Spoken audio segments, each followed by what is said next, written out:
রাসূলুল্লাহ সাল্লাল্লাহু আলাইহি ওয়াসাল্লাম সেই জন্য বলেন, ইত্তাকিল মাহারিমা তাকুন আ'বাদান নাস। এই যে রমাদান মাস আসতেছে, কত গুরুত্বপূর্ণ একটি মাস, কত ফজিলতময় একটা মাস। এই মাস ফজিলতে ভরপুর, কতগুলা ফজিলত, আলাদা একটা বয়ান করা যাবে শুধু এই মাসের ফজিলত নিয়ে। এই মাসটা হলো সিয়াম কিয়ামের মাস। এই মাসে আল্লাহ রোজা ফরজ করেছেন। আল্লাহ তাআলা বলেন, ইয়া আইয়ুহাল্লাযীনা আমানু কুতিবা আলাইকুমুস সিয়াম কামা কুতিবা আলাল্লাযীনা মিন ক্বাবলিকুম লাআল্লাকুম তাত্তাকুন। আল্লাহ রাব্বুল আলামিন বলেন, হে ঈমানদারেরা, কুতিবা আলাইকুমুস সিয়াম, তোমাদের উপরে রোজা ফরজ করা হয়েছে যেমনি ভাবে অতীতের মানুষের উপরেও ফরজ করা হয়েছিল। এই মাস সিয়াম তথা রোজার মাস, সাথে সাথে কিয়ামের মাস, মানে এই মাসে আমরা তারাবির নামাজ আদায় করি। এই মাস কত গুরুত্বপূর্ণ মাস। এই মাস হলো কোরআন নাজিলের মাস। আল্লাহ তাআলা বলেন, শাহরু রমাদান আল্লাযী উনজিলা ফীহিল কুরআন হুদাল লিন-নাস ওয়া বাইয়িনাতিন মিনাল হুদা ওয়াল ফুরকান। এই রমাদান মাস হলো কোরআন নাজিলের মাস। আর সেই কোরআন কি? কোরআন হলো পার্থক্য, সত্য মিথ্যার মধ্যে পার্থক্য নির্ণয়কারী। কোরআন হলো ফুরকান। তাহলে এই মাস সিয়াম কিয়ামের মাস, এই মাস কোরআন নাজিলের মাস। শুধু তাই না, এই মাস কত বরকতময় মাস।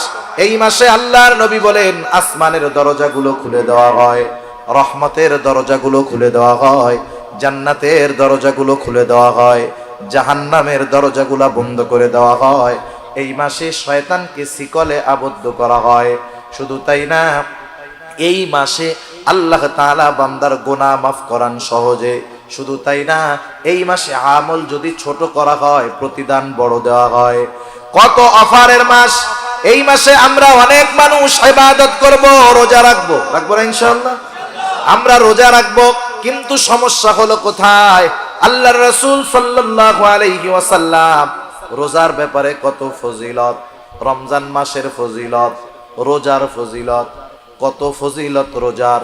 রাসূল আকরাম সাল্লাল্লাহু আলাইহি ওয়াসাল্লাম বলেন, আল্লাহ তাআলা বলেছেন, আস-সাওমু লি ওয়া আনা আজজি বি।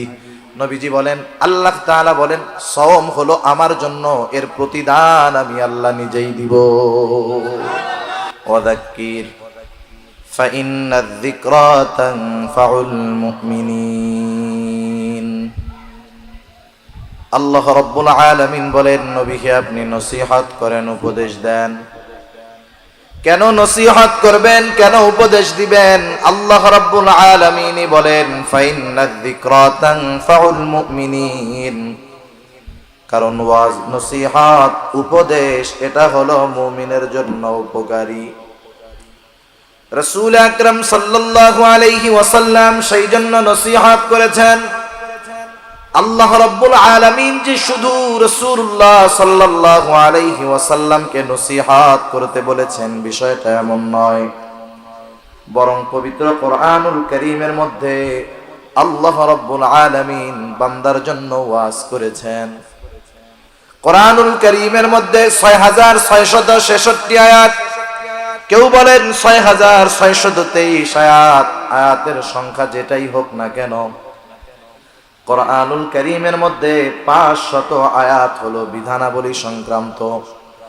বাকি ৬১০০-র উপরে আয়াত, এগুলা ওয়াজ, নসিহত, উপদেশ, বিভিন্ন রকমের ঘটনা, নবীদের ঘটনা, অতীতকালীন বিভিন্ন জাতির ঘটনা, যারা আল্লাহ তাআলার অবাধ্য হয়েছিল, এমন কিছু নাফরমান ফেরাউন, নমরুদ, হামান, কারুনের ঘটনা।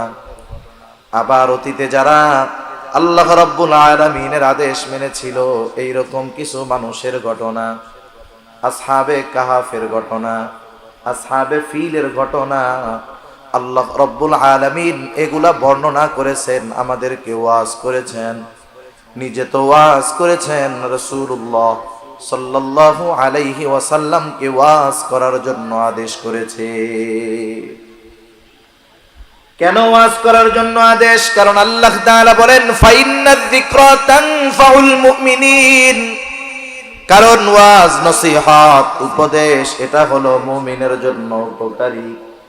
নবীজির ওয়াজ নসিহত যারা শুনবে, আমল করবে, ওই মানুষগুলার জন্য সবচেয়ে বড় উপকার, তারা জাহান্নাম থেকে বেঁচে জান্নাতের বাসিন্দা হয়ে যাবে। আল্লাহ তাআলা ওয়াজ করেছেন, নবীকেও আল্লাহ তাআলা ওয়াজ করার আদেশ দিয়েছেন। সেজন্য ওয়াজ করা এটা গুরুত্বপূর্ণ একটা কাজ, নবীওয়ালা কাজ।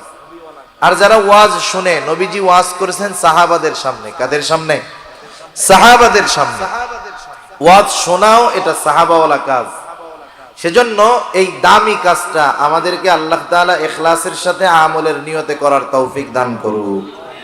আরো জোরে বলি আমিন।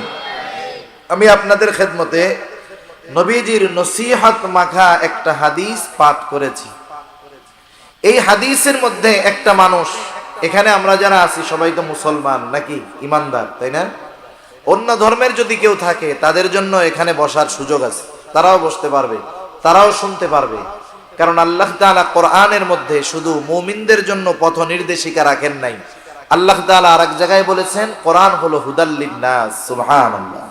কারণ আমরা হুদাল লিন্নাস, সব মানুষের জন্য হেদায়াত। দুনিয়াতে অনেক কাফের, মুশরিক কোরআনের বিরোধিতা করত, কিন্তু কোরআন শুনে, কোরআন তিলাওয়াত শুনে ইসলামের বড় বড় শত্রুরাও কোরআনের মাধুর্যতায় ইসলামের পথে চলে এসেছে। ঠিক কিনা বলি? এরকম অনেক মানুষ আছে যাদের হেদায়েত পাওয়ার অন্যতম কারণ হয়েছে কোরআনুল কারীম। সেজন্য সবাই শুনতে পারে, কোনো অসুবিধা নেই। রাসূলুল্লাহ সাল্লাল্লাহু আলাইহি ওয়াসাল্লাম যেই নসিহতগুলা করেছেন, এই নসিহতগুলা খুব গুরুত্বপূর্ণ নসিহত। যেই হাদিসটা আমি আপনাদের খেদমতে পাঠ করেছি, উক্ত হাদিসের মধ্যে আমরা যদি মানুষের মধ্যে সবচাইতে বড় আবেদ হতে চাই, আবেদ বুঝেন তো? আবেদ হলো সে যে বেশি বেশি ইবাদত করে। আমরা আবেদ কাকে বলি? নামাজ পড়ে, রোজা রাখে, যথাসময়ে সব হুকুম আহকাম মেনে চলে, অতিরিক্ত ইবাদত গুলা করে, নফল ইবাদত করে, নফল রোজা রাখে, তাসবিহ তাহলিল সব সময় পাঠ করে। আমরা লোকটাকে বলি লোকটা বড় ইবাদত গুজার, লোকটা বড় আবেদ। ঠিক কিনা বলেন? আমরা যারা মুমিন, আমরা সবাই মানুষের মধ্যে সবচাইতে বড় আবেদ হতে চাই কি চাই না? তাহলে সবচাইতে বড় আবেদ হতে হলে কি করণীয় নবীজি এখানে বলে দিয়েছেন। এরপরে রাসূলুল্লাহ সাল্লাল্লাহু আলাইহি ওয়াসাল্লাম বলেছেন, সবাই ধনী হতে চায়, কেউ গরিব থাকতে চায় না। কেউ চায় না যে আমি গরিব থাকি, অন্যের মুখাপেক্ষী হই। কেউ কি চায়? আল্লাহ রাসূল জানায় দিয়েছেন কেমন করে একটা মানুষ মানুষের মধ্যে সবচাইতে বেশি ধনী হতে পারে। সুবহানাল্লাহ। বড় আবেদ হওয়ার পদ্ধতি নবী বলে দিয়েছেন, বড় ধনী হওয়ার পদ্ধতি নবী বলে দিয়েছেন, প্রকৃত মুসলমান কিভাবে হওয়া যাবে এটার পদ্ধতি নবী বলে দিয়েছেন। সাথে সাথে প্রকৃত মুমিন কিভাবে হওয়া যাবে রাসূলুল্লাহ সাল্লাল্লাহু আলাইহি ওয়াসাল্লাম এটাও বলে দিয়েছেন। এখন বলেন, আমরা বড় আবেদ হতে চাই, ধনী হতে চাই, প্রকৃত মুমিন এবং মুসলমান হতে চাই? কারা চাই? একটু হাত উঁচা করি তো। নারায়ে তাকবীর। আরে আওয়াজ হইল না। নারায়ে তাকবীর। আরো জোরে নারায়ে তাকবীর। মাশাআল্লাহ, হাত নামা। আমরা তাহলে একটু আমলের নিয়তে শুনবো ইনশাআল্লাহ। আজকে রাতটাও খুব দামি রাত, আজকে জুমার রাত, খুব গুরুত্বপূর্ণ একটি রাত। আমি বেশি সময় আপনাদের কষ্ট দিব না, অল্প সময়ে আল্লাহ তাআলার কাছে তৌফিক চাই। আল্লাহ তাআলা জানি আমাকে বলবার, আপনাদেরকেও শ্রবণ করবার তৌফিক দান করুক। সকলে বলি আমিন।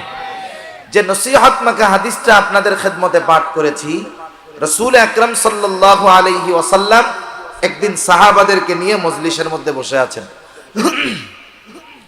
রাসূলুল্লাহ সাল্লাল্লাহু আলাইহি ওয়াসাল্লাম সাহাবাদের মজলিসের মধ্যে বসা। একটা সময় রাসূলুল্লাহ সাল্লাল্লাহু আলাইহি ওয়াসাল্লাম উপস্থিত সাহাবাদেরকে উদ্দেশ্য করে বলতেছেন, মান ইয়াখুদু আন্নি হাউলাইল কালিমাত।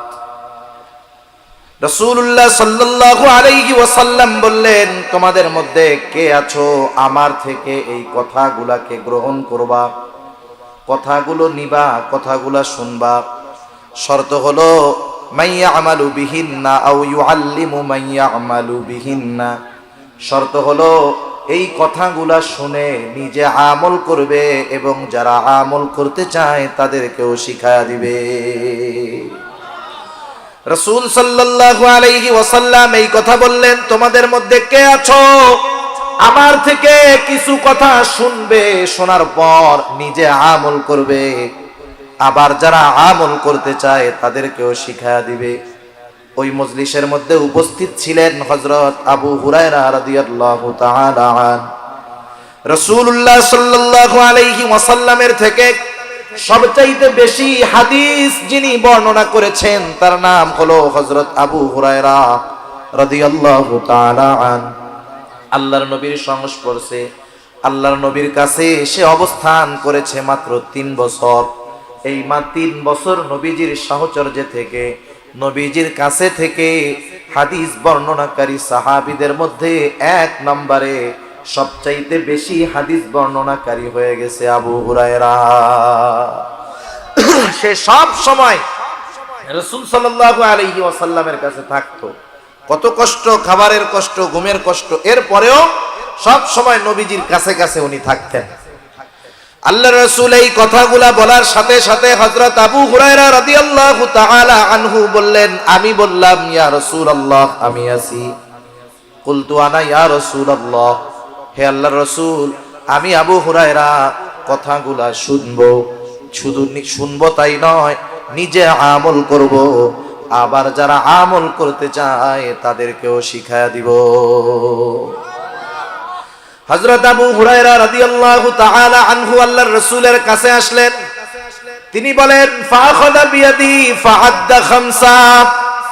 রাসূল সাল্লাল্লাহু আলাইহি ওয়াসাল্লাম আমার হাতটাকে শক্ত করে ধরলেন। একটা মানুষ কখন আরেকজনের হাত ধরবে? যখন তার সাথে সম্পর্ক ভালো, অথবা অনেক সময় দেখবেন গুরুত্বপূর্ণ কথা বলার সময়, বন্ধু হোক, ভাই হোক, বাবা হোক, অনেক মানুষ আছে সাথে গুরুত্বপূর্ণ কথা বলার সময় হাতটা শক্ত করে ধরে মনোযোগটা তার দিকে নেয়। রাসূলুল্লাহ সাল্লাল্লাহু আলাইহি ওয়াসাল্লাম আবু হুরায়রা রাদিয়াল্লাহু তাআলা আনহুর হাত ধরলেন। আবু হুরায়রা বলেন, ফাআদ্দা খামসান, গুনে গুনে নবীজি আমাকে 5টা উপদেশ দিলেন। কয়টা উপদেশ? আরো জোরে বলেন, কয়টা? 5টা উপদেশ দিলেন। 1 নম্বরে নবীজি বললেন, ও আবু হুরায়রা, ইত্তাকিল মাহারিমা তাকুন আবাদান নাস। রাসূলুল্লাহ সাল্লাল্লাহু আলাইহি ওয়াসাল্লাম 1 নম্বরে বললেন, ও আবু হুরায়রা, তুমি সকল প্রকার নিষিদ্ধ বিষয় থেকে বেঁচে থাকো, হারাম থেকে বেঁচে থাকো, পাপ থেকে বাঁচো, গুনার থেকে বাঁচো। ইত্তাকিল মাহারিম, সকল হারাম থেকে বেঁচে থাকো। তাহলে লাভটা কি হবে আবু হুরায়রা? যদি তুমি সব হারাম থেকে, নিষিদ্ধ বিষয় থেকে বাঁচতে পারো, তাকুন আবাদান নাস, তুমি নিষিদ্ধ বিষয়, হারাম জিনিস থেকে বাঁচো, তাহলে তুমি মানুষের মধ্যে সবচাইতে বড় আবেদ হয়ে যাবা। আর আমরা আবেদ কাকে বলি? যে নামাজ পড়ে, রোজা রাখে, তাহাজ্জুদ পড়ে, আওয়াবিন পড়ে, ইশরাক পড়ে, তাসবিহ তাহলিল পড়ে, সব নফল ইবাদত করে। আমরা মনে করি তারা আবেদ। এগুলা করার জন্য যে অনুৎসাহিত করা হচ্ছে তা না। সমস্যাটা কোথায় একটু বুঝেন। এগুলাও করে, আবার গুনাহও করে। লোক আছে না নাই? মনে করেন এমন মানুষ হয়তো আপনাদের এলাকায়ও থাকতে পারে, আমাদের এলাকায়ও আছে, নিজে 5 ওয়াক্ত নামাজ যথা সময়ে পড়ে, কোনো নফল নামাজ বাদ যায় না, নফল রোজাগুলা বাদ যায় না, প্রতি সোম বৃহস্পতিবার রোজা রাখে, আইয়াম বিদের নফল রোজাগুলা রাখে, আবার হজও করেছে, তাসবিহ তাহলিল সব সময় পাঠ করে, সে পরিপূর্ণ ইবাদতের মধ্যে থাকে, কিন্তু তার স্ত্রী, তার কন্যা পর্দা করে না। এমন ইবাদতওয়ালা লোক আছে না নাই? মনে রাখতে হবে, এই লোকটা যদিও ইবাদত করতেছে কিন্তু গুনাহ ছাড়তে পারে নাই, পরিবারকে গুনাহ থেকে বিরত রাখতে পারে নাই, প্রকৃত পক্ষে লোকটা আবেদ হতে পারে না। সেজন্য নিষিদ্ধ বিষয় থেকে বাঁচলে আবেদ হওয়া যায়। রাসূলুল্লাহ সাল্লাল্লাহু আলাইহি ওয়াসাল্লাম সেই জন্য বলেন, ইত্তাকিল মাহারিমা তাকুন আবাদান নাস। এই যে রমাদান মাস আসতেছে, কত গুরুত্বপূর্ণ একটি মাস। কত ফজিলতময় একটা মাস। এই মাস ফজিলতে ভরপুর, কতগুলা ফজিলত, আলাদা একটা বয়ান করা যাবে শুধু এই মাসের ফজিলত নিয়ে। এই মাসটা হলো সিয়াম কিয়ামের মাস। এই মাসে আল্লাহ রোজা ফরজ করেছেন। আল্লাহ তাআলা বলেন, ইয়া আইয়ুহাল্লাযীনা আমানু কুতিবা আলাইকুমুস সিয়াম কামা কুতিবা আলাল্লাযীনা মিন ক্বাবলিকুম লাআল্লাকুম তাত্তাকুন। আল্লাহ রাব্বুল আলামিন বলেন, হে ঈমানদারেরা, কুতিবা আলাইকুমুস সিয়াম, তোমাদের উপরে রোজা ফরজ করা হয়েছে যেমনি ভাবে অতীতের মানুষের উপরেও ফরজ করা হয়েছিল।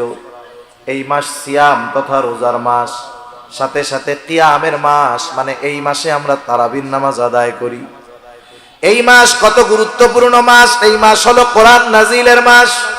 আল্লাহ তাআলা বলেন, শাহরু রমাদান আল্লাযী উনজিলা ফীহিল কুরআন হুদাল লিন-নাস ওয়া বাইয়িনাতিন মিনাল হুদা ওয়াল ফুরকান। এই রমাদান মাস হলো কোরআন নাজিলের মাস। আর সেই কোরআন কি? কোরআন হলো পার্থক্য, সত্য মিথ্যার মধ্যে পার্থক্য নির্ণয়কারী। কোরআন হলো ফুরকান। তাহলে এই মাস সিয়াম কিয়ামের মাস, এই মাস কোরআন নাজিলের মাস। শুধু তাই না, এই মাস কত বরকতময় মাস। এই মাসে আল্লাহর নবী বলেন, আসমানের দরজাগুলো খুলে দেওয়া হয়, রহমতের দরজাগুলো খুলে দেওয়া হয়, জান্নাতের দরজাগুলো খুলে দেওয়া হয়, জাহান্নামের দরজাগুলো বন্ধ করে দেওয়া হয়। এই মাসে শয়তানকে শিকলে আবদ্ধ করা হয়। শুধু তাই না, এই মাসে আল্লাহ তাআলা বান্দার গুনাহ মাফ করান সহজে। শুধু তাই না, এই মাসে আমল যদি ছোট করা হয় প্রতিদান বড় দেওয়া হয়। কত অফারের মাস। এই মাসে আমরা অনেক মানুষ ইবাদত করব, রোজা রাখবো না ইনশাআল্লাহ? আমরা রোজা রাখবো, কিন্তু সমস্যা হলো কোথায়? আল্লাহর রাসূল সাল্লাল্লাহু আলাইহি ওয়াসাল্লাম রোজার ব্যাপারে কত ফজিলত, রমজান মাসের ফজিলত, রোজার ফজিলত, কত ফজিলত রোজার। রাসূল আকরাম সাল্লাল্লাহু আলাইহি ওয়াসাল্লাম বলেন, আল্লাহ তাআলা বলেছেন, আস-সাওমু লি ওয়া আনা আজজি বি। নবীজি বলেন, আল্লাহ তাআলা বলেন, সওম হলো আমার জন্য, এর প্রতিদান আমি আল্লাহ নিজেই দিব। শুধু তাই না, রাসূলুল্লাহ সাল্লাল্লাহু আলাইহি ওয়াসাল্লাম আরো কত ফজিলতের কথা জানান। আল্লাহর নবী বলেন, ইন্না ফিল জান্নাতি বাবান ইউকালু লাহুর রায়্যান। নবীজি বলেন, জান্নাতের মধ্যে স্পেশাল একটা দরজা আছে, সেই দরজার নাম হলো রায়্যান। এই দরজা দিয়ে অন্য কেউ ঢুকতে পারবে না। এটা রোজাদারদের জন্য স্পেশাল দরজা, রোজাদারদের জন্য স্পেশাল দরজা। ওই কিয়ামতের দিন ওই দরজার মধ্যে ফেরেশতা দাঁড়ায় থাকবে আর ডাকতে থাকবে, আইনাস সাইমুন, কোথায় রোজাদারেরা, আসো। রোজাদারেরা ওই দরজা দিয়ে ঢুকবে, দরজা বন্ধ হয়ে যাবে। রোজাদার ব্যতীত ওই দরজা দিয়ে আর কেউ ঢুকতে পারবে না। শুধু তাই না, রাসূল আকরাম সাল্লাল্লাহু আলাইহি ওয়াসাল্লাম আর হাদিসের মধ্যে বলেন, আল্লাহ রাব্বুল আলামিনের নবী জানায় দেন, আস-সাওমু জুন্নাতুন, সাওম হলো ঢাল স্বরূপ। মানুষ যেমন নিজেকে শত্রুর অস্ত্রের থেকে ঢালের দ্বারা নিজেকে যেমন হেফাজত করে, রোজাদার কিয়ামতের দিন তার রোজার দ্বারা নিজেকে জাহান্নামের আগুন থেকে হেফাজত করবে। কত ফজিলত। রোজাদার না খায়া থাকলে একটা গন্ধ হয় গালে। অনেকে বুঝে না, অনেকে মনে করে রোজার দিন তো মুখে গন্ধ হইলে আল্লাহর কাছে খুব ভালো লাগে। এই চিন্তা কইরা মেসওয়াকও বাদ, বেরাসও বাদ, কিছুই করে না। আছে না এরকম? খবরদার, এই চিন্তা করা যাবে না যে মুখের গন্ধ। না না, সারাদিন না খাইলে পাকস্থলী যখন শুকনা থাকে, খালি হয়ে যায়, একটা গন্ধ সৃষ্টি হয়। দাঁত না মাজার কারণে ওই গন্ধটা না, সেজন্য মেসওয়াক করতে হবে রোজার দিনে, কোনো সমস্যা নেই। ওই পাকস্থলী খালি থাকার কারণে একটা গন্ধ হয়। যেমন আপনি যখন বাড়িতে যান বা গ্রামের বাড়িতে যান বা বাসা থেকে অনেক দিনের জন্য বের হন, বাসা ধুয়ে মুছে পরিষ্কার করে রেখে যাওয়ার পরেও 2-3 সপ্তাহ পরে যখন বাসায় আসেন, একটা গন্ধ সৃষ্টি হয়, নাকে পাওয়া যায়, ঠিক কিনা বলেন? ওই রকম পাকস্থলীতে যখন খাবার যায় না, শুকনা থাকে, একটা গন্ধ বের হয়। রাসূলুল্লাহ সাল্লাল্লাহু আলাইহি ওয়াসাল্লাম বলেন, লাখুলুফু ফামিস সাইমি আতয়াবু ইনদাল্লাহি মির রিহিল মিস্ক। নবীজি বলেন রোজাদার রোজা রাখার কারণে, না খাওয়ার কারণে যেই গন্ধ হয়, মুখের মধ্যে যেই গন্ধ সৃষ্টি হয়, নবীজি বলেন ওই গন্ধটা আল্লাহ তাআলার কাছে মিশক আম্বরের চাইতেও বেশি প্রিয়। লাখুলুফু ফামিস সাইমি আতয়াবু ইনদাল্লাহি মির রিহিল মিস্ক। রোজার আরো ফজিলত আছে, অভাব নাই ফজিলতের। এই যে রোজাটা যে আমরা রাখবো, সমস্যা হলো কি জানেন, আমরা রোজাটাকে মনে করি যে রোজা না খায়া থাকার নাম। সেহরি খাইলাম, সারাদিন যা খুশি করলাম, খালি খাইলে আর পান না করলে হলো, আর ইফতারির সময় ইফতার করলাম, আমি রোজাদার। না, সম, সম আরবি, রোজা ফার্সি। আর সম শব্দের অর্থ হলো আল ইমসাকু আনিশ শাই, কিছু জিনিস থেকে বিরত থাকা, খাওয়া, স্ত্রীর কাছে যাওয়া, পান করা, এগুলা থেকে বিরত থাকা, সাথে সাথে আরো কিছু বিষয় থেকে বিরত থাকতে হবে। নবীজি এক হাদিসের মধ্যে বলেন কারো রোজা হয় শুধু না খেয়ে থাকার নামান্তর। তারা সারাটা দিন না খেয়ে থাকে, এটাই হয়, বাকি কিছু হয় না। কারণ কি? কারণ ওই আল্লাহর বান্দা না খেয়ে আছে, রোজাও আছে, আবার মিথ্যা কথা বলতেছে, গুনাহও করতেছে, চোখের গুনাহ করতেছে, হাতের গুনাহ করতেছে, জবানের গুনাহ করতেছে, অন্যর হক নষ্ট করতেছে। রোজার মধ্যে সময় কাটে না, মোবাইলে গেমস খেলা কাটাইতেছে, সিনেমা দেখে সময় কাটাইতেছে। আল্লাহর কসম, যার রোজাটা হবে সাথে গুনাহ থাকবে, তার রোজা তাকে জাহান্নামের আগুন থেকে বাঁচাবে না। তার রোজা তাকে জাহান্নামের আগুন থেকে বাঁচাতে পারবে না। এজন্য নবীজি বলেন কারো রোজা হয় না খেয়ে থাকার নামান্তর, এর দ্বারা কোনো মতে ফরজ আদায় হয়ে যায়, কিন্তু এক্সট্রা ফজিলত পাওয়া যায় না। মনে করেন 100-র মধ্যে 33 পাইলে পাস। কত পাইলে পাস? 33 পাইলে পাস। একজন 100-তে পাইছে 33, আর একজন পাইছে 100-তে 90। দুইজনেরই প্রাথমিক ফলাফল পাস, দুজনেরটাই কি পাস। একজন কোনো মতে পাস, আর একজন ভালো মতো পাস। একজন কোনো মতে পাস, আর একজন ভালো মতো পাস। বলেন তো কোনো মতো পাস নিয়ে, মোটামুটি ফেলের পরে কোনো মতে পাস নিয়ে কোনো ভার্সিটিতে অ্যাডমিশন নেওয়া যাবে? ফর্মই তো তোলা যাবে না। এই বেটাও পাস, সেজন্য যে গোল্ডেন এ প্লাস পেয়েছে ও সারা বাংলাদেশের যে কোনো ভার্সিটির ফর্ম উঠাতে পারবে, যে কোনো জায়গায় অ্যাপ্লাই করতে পারবে, ভর্তি পরীক্ষা দিতে পারবে। কিন্তু যে কোনো মতে পাস, সে কোনো মতে ঠেলা ঠুইলা মান সম্মান বাঁচাইছে, এই আর কি। এই পাশের দ্বারা চাকরি, ভালো জায়গায় ভর্তি, এটা অসম্ভব, ঠিক কিনা বলুন? ওই রকম ভাবে যে না খায়া থাকে, তারটা কোনো মতে রোজা হয়, কিন্তু ওই রোজার দ্বারা আল্লাহর থেকে প্রতিদান পাওয়া যায় না, জাহান্নামের আগুন থেকে ওই রোজা তাকে রক্ষা করতে পারে না। এজন্য যেহেতু আমরা কষ্ট করে রোজা রাখবো, রাতের বেলা তারাবি আদায় করব, আমরা প্রত্যেকেই সচেষ্ট থাকব। আমার না খেয়ে থাকা হবে একটা রোজা, আর সারাদিন গুনাহ, অপরাধ, অন্যায় থেকে বাঁচার মাধ্যমে হবে আর একটা রোজা।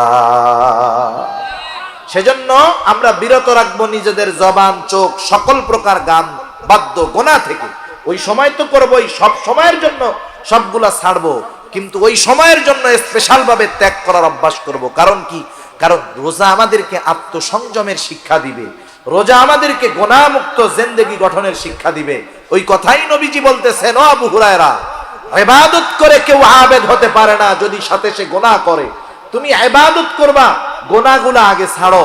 তুমি গুনাহ ছাড়ো, অল্প ইবাদত করলেও, দুনিয়ার মানুষ আবেদ না বললেও আল্লাহর দরবারে তুমি আবেদ বলে গৃহীত হয়ে যাবা। সুবহান। সেজন্য নবীও বলেন আল্লাহ তাআলা বেশি ইবাদত চায় না। রাসূল আকরাম সাল্লাল্লাহু আলাইহি ওয়াসাল্লাম বলেন আখলিস দীনাকা ইয়াকফিকাল আমালুল কলিল। তোমার ঈমান খাঁটি করো, অল্প আমল নাজাতের জন্য যথেষ্ট হয়ে যাবে। সেজন্য গুনাহমুক্ত আমল যদি হয়, গুনাহমুক্ত জিন্দেগি যদি হয়, গুনাহমুক্ত জিন্দেগি গঠনের অভ্যাস যদি হয়ে যায়, পাপ মুক্ত জিন্দেগি যদি আমরা গঠন করতে পারি, আমরা আমল অল্প করলেও আল্লাহর দরবারে আবেদ বলে স্বীকৃতি হয়ে যায়। সেজন্য গুনাহমুক্ত ইবাদত হবে, গুনাহ ছাড়তে হবে, অপরাধ ছাড়তে হবে, হারাম থেকে বেঁচে থাকতে হবে, গুনাহ ছাড়ার প্রতিজ্ঞা করতে হবে। কারণ অনেক মানুষ আছে একটা গুনাহ ছেড়ে তাওবা নসিব হয়েছে, আল্লাহর জান্নাতের বাসিন্দা হয়ে গেছে, আছে না নাই? সেজন্য আমরা জীবনের প্রত্যেকটা কাজ যদি শেষ কাজ মনে করে করি, তাহলে গুনাহ মুক্ত জিন্দেগি গঠন করা সহজ। আরে গুনাহ ছেড়ে নেকের কাজ করে নাই, গুনাহ ছাড়ছে, তাওবা করছে, ও আল্লাহর দরবারে প্রিয় বান্দা হয়ে আল্লাহর দরবারে হাজির হয়েছে, সুবহানাল্লাহ। সেজন্য গুনাহ ছাড়ার দরকার, পাপ মুক্ত জিন্দেগি দরকার। রাসূলুল্লাহ সাল্লাল্লাহু আলাইহি ওয়াসাল্লাম সাহাবাদের সামনে বনি ইসরাইলের এক জালেমের ঘটনা বারবার বর্ণনা করে শোনাইছেন। রাসূলুল্লাহ সাল্লাল্লাহু আলাইহি ওয়াসাল্লাম বলেন, অতীতকালে বনি ইসরাইলের মধ্যে একজন জালেম ছিল, জালেম, সেই জালেমের নাম হলো কিফিল। হাদিসের মধ্যে আসছে কাফালাম, কিফিল হলো তার নাম। এই লোকটার ব্যাপারে নবীজি বলেন, এমন কোন গুনাহ নাই যেটা কিফিল করে নাই, এমন কোন গুনাহ নাই যেটা কিফিল করে নাই। রাসূল আকরাম সাল্লাল্লাহু আলাইহি ওয়াসাল্লাম বলেন, একদিন ওই জালেম কিফিলের কাছে একটা লোক আসছে, একটা মহিলা আসছে কিছু টাকা নেওয়ার জন্য। মহিলা জালেম কিফিলের কাছে এসে বলে, ও কিফিল, আমি অভাবে পড়েছি, কষ্টে আছি, কিফিল আমাকে কিছু সহযোগিতা করো, আমাকে কিছু টাকা ধার দাও। জালেম কিফিল মানুষকে টাকা ধার দিত না, তার অভ্যাস ছিল সে মানুষকে সুদে টাকা দিত। আছে না নাই সুদখোর? কতজন রোজার মাসে সেহরি ইফতারি ঘাপায়া খাবে, কিন্তু টাকা ঘুষের সুদের, আছে না? একবারে সামনে ডালি ভরা ইফতারি, সেহরির অভাব নাই, কিন্তু টাকা হারাম। হায় হায়, এই হারাম খাইয়া হারাম পইরা ইবাদতই তো কবুল হবে না, ঠিক না? জালেম কিফিল বলে, আমি কাউকে টাকা ধার দেই না, আমার থেকে টাকা নাও, সুদে নিতে হবে। মহিলা অভাবে পড়ে গেছে, তো হওয়ার ওয়াদা দাও। হাদিসের মধ্যে আসছে, কাদাল ফাকিরু আইয়াকুনা কুফরা, দারিদ্রতা মানুষকে কুফরি পর্যন্ত পৌঁছায়া দেয়। আপনার আমার আশেপাশে অনেক মানুষ আছে অপরাধের সাথে সম্পৃক্ত, নারী হোক পুরুষ হোক। কেউ চুরি করে, কেউ অন্যান্য অনেক অপরাধের পথে আছে, অর্থ উপার্জনের জন্য ওই অবৈধ পন্থা অবলম্বন করে। আপনি একটু নিরিবিলি তাকে ডাক দিয়ে জিজ্ঞাসা করবেন যে তুমি যে চুরি করতেছো, এই লাইনে আসছো, এটা কি ভালো কাজ, কেন আসছো? অধিকাংশ মানুষের উত্তর একটাই হবে আমার মনে হয়, যে এই পথে আমার আসার কারণ হলো আমার অভাব, আমি অভাবের কারণে চুরি করি, অভাবের কারণে ছিনতাই করি। একটা সময় আস্তে আস্তে সে কি হবে? চোর থেকে ডাকাত হবে, খুনি হবে, সন্ত্রাসী হবে, ঠিক কিনা বলেন? এখন এখানে আমাদের কিছু সামাজিক দায়বদ্ধতা আছে, শহরে হোক গ্রামে হোক। আমি যখন দেখবো আমার কোনো প্রতিবেশী অভাবের কারণে তার স্বভাব নষ্ট হচ্ছে, গোনার পথে যাচ্ছে, ছেলে হোক মেয়ে হোক পুরুষ হোক নারী হোক, তখন তার প্রতিবেশী হিসাবে আমার দায়িত্ব হলো, আমি যদি সামর্থ্যবান হই, আমার আশেপাশে বন্ধু বান্ধব যদি সামর্থ্যবান থাকে, আমাদের উচিত হবে তাকে সহযোগিতা করা, গোনার থেকে ফেরানো। কারণ ওই ছেলেটা চুরি করেছে, আপনি যদি তাকে মামলা দিয়ে জেলে দেন, ও জেলের মধ্যে গিয়ে তো আর আল্লাহর ওলিদের সাথে থাকবে না। ও চুরি ডাকাতি করছে, ওদেরকে চোর ডাকাতদের সাথেই রাখবে।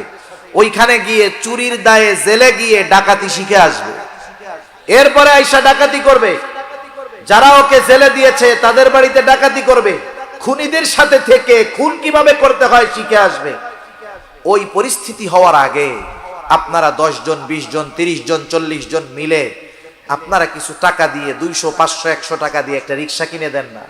এরপরে ওরে বলেন যে এই যে 10,000 20,000 টাকা দিয়ে তোর একটা রিক্সা কিনে দিলাম, তুই রিক্সা চালায় খা, তবু গোনার পথে যাস না।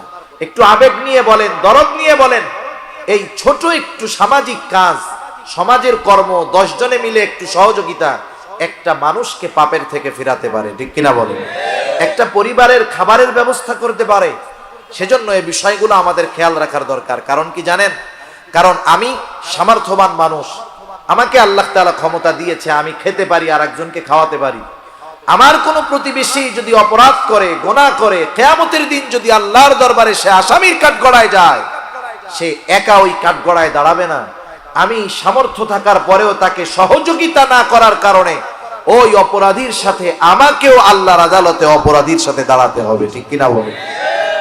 সেজন্য হাদিসের মধ্যে আসছে কিয়ামতের দিন আল্লাহ রাব্বুল আলামিন একদল মানুষকে বলবে, শোনো, আমি অভুক্ত ছিলাম, দুনিয়াতে তোমরা আমাকে খানা দাও নাই, আমি পিপাসিত ছিলাম, আমাকে তোমরা পানি দাও নাই, আমি বস্ত্রহীন ছিলাম, বস্ত্র দাও নাই।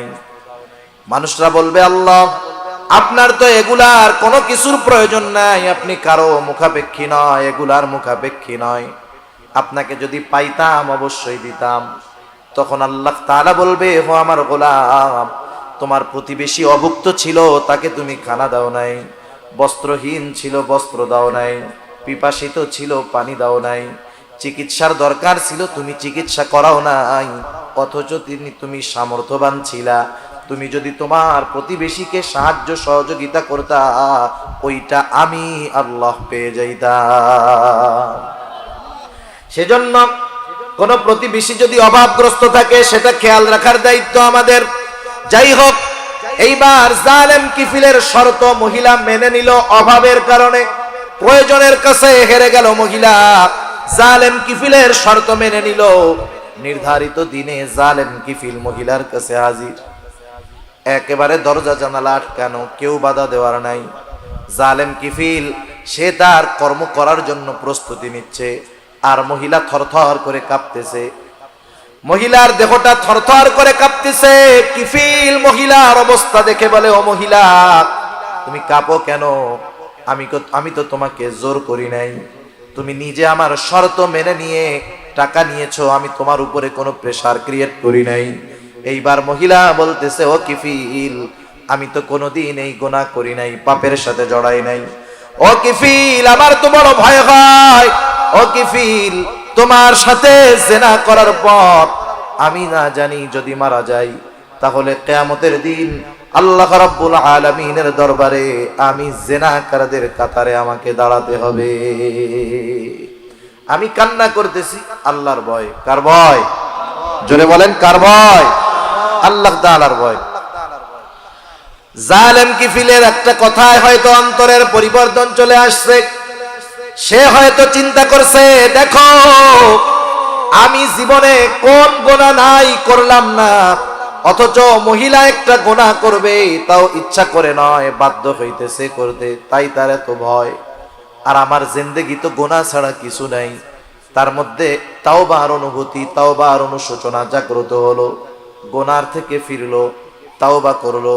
মহিলাকে টাকাগুলা দিয়া কাপড় পরে বলতেছে, ও মহিলা, তোমাকে টাকাগুলো আমি সদকা করে দিলাম, 60 দিরহাম ধার নিয়েছিল, সদকা করে দিলাম। আর শুনে রাখো, আজকে থেকে আমি আর কোনো গুনাহ করব না, পাপ করব না। জালেম কিফিল তওবা করে বাড়িতে চলে গেল। ঘটনাক্রমে রাতের বেলায় দুনিয়া থেকে চলে গেল জালেম কিফিল।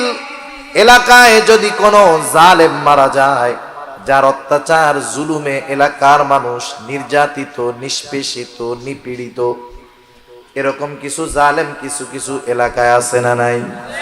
ও পয়সা থাকলে ওরে জোরে সালাম দেয় ভয়ে।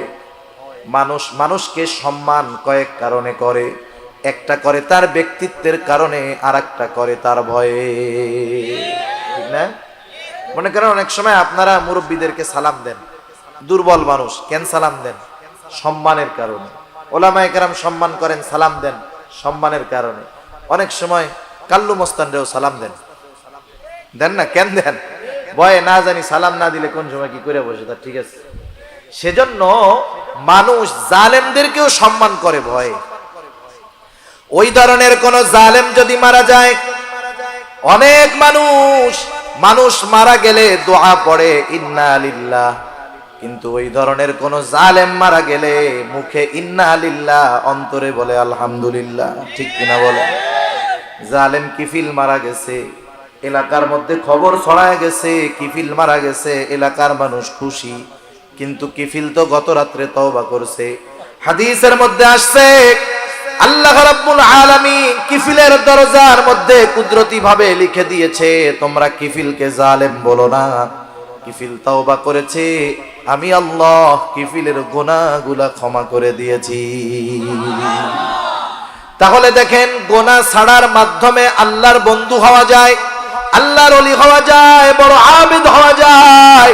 আমি ইবাদত করলাম, নামাজ পড়লাম, রোজা রাখলাম, তাহাজ্জুদ পড়লাম, মানুষের হক নষ্ট করলাম, নিজে গোনা করলাম, চোখের গোনা করলাম, হাতের গোনা করলাম, পায়ের গোনা করলাম, রোজা রাখলাম, জবান দিয়ে গীবত করলাম, পরনিন্দা করলাম, আমি অন্যের হিংসা বিদ্বেষ অন্তরের মধ্যে লালন করলাম। এই যে ইবাদত করলাম, এই ইবাদত গুলা আমাকে আবেদ বানাতে পারবে না যতক্ষণ না আমি গোনা ছাড়বো। সেজন্য গোনামুক্ত জিন্দেগি গঠন করতে হবে। যে কোনো পাপ করার আগে চিন্তা করতে হবে যে এই পাপটা করতে করতে আমি যদি মারা যাই।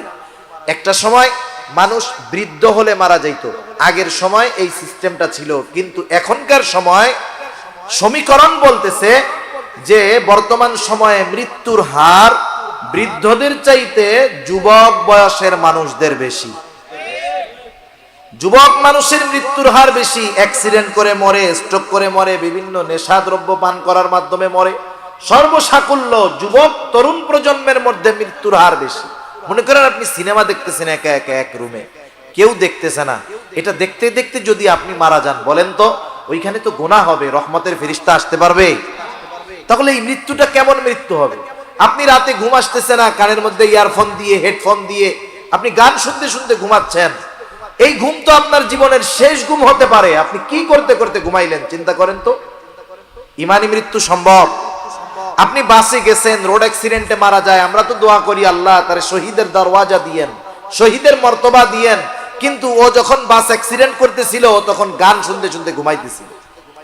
সেজন্য গোনাহ ছাড়তে হবে আগে, গোনাহ ছাড়া ছাড়া বড় আবেদ হওয়া যায় না। এজন্য রাসূলুল্লাহ সাল্লাল্লাহু আলাইহি ওয়াসাল্লাম এক নম্বরে বললেন, ইত্তাকিল মাহারিমা তাকুন আ'বাদান নাস।